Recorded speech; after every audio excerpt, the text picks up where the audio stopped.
In this video, I will be comparing classical economics to Keynesian economics.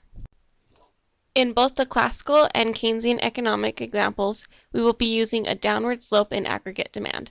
Let's start with the classical view. Classical economics were very long-run oriented. They believed in the long run, output shouldn't be dependent on prices. Prices are just a way to signal what people want and what they demand, but prices and money are just facilitating transactions. Classical economics believed in working hard for their money and spending it only on the necessities. These necessities include things like food, cars, clothing, etc. Depending on technology, factories, or natural resources a country has, they can only produce with what resources they have. Now with the aggregate demand line, if the government were to print more money, it would cause the aggregate demand line to shift to the right. As you can see by these 2 points, output wasn't changed.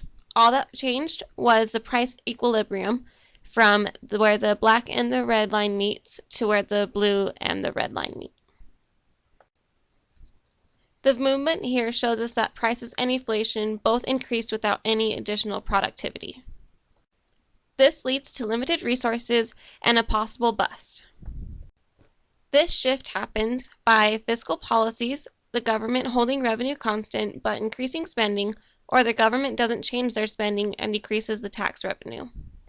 When we see a downward shift or a shift to the left, this means that we are in a recession.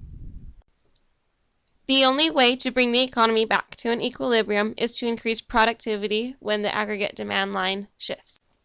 So if aggregate demand shifts, the aggregate supply long run needs to shift also.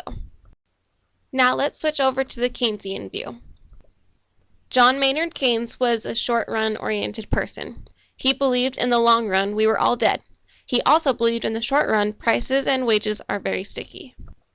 He said in the short run, at any level of GDP, prices won't be affected. When aggregate demand shifts to the left, prices don't fall. We just get a decrease in output that we are stuck with. But how we increase GDP is on the demand side. This can happen through monetary policy, when the government prints money, or through fiscal policy, which is lowering taxes and holding spending constant, or if they even hold taxes constant and spend more. So by shifting aggregate demand to the right is the overall way to increase output. Even though both sides may or may not be right, I'm going to show you the ideal balance between the two sides. The QY on the real GDP line represents our full employment, which is ideally 4 to 6% unemployment. This curve is our aggregate supply curve.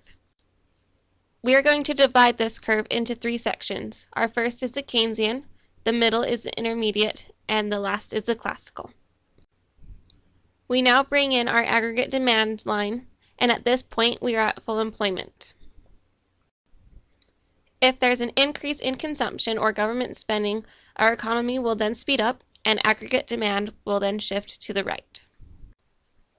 If aggregate demand keeps shifting, we will run out of outputs and can't keep up with the demand in the short run. This will then lead to higher prices and more inflation. If aggregate demand falls, wages are sticky like I mentioned earlier. When aggregate demand falls, prices don't adjust automatically, they stay the same. So to sum it all up, the closer we stay to the actual aggregate demand line, the better.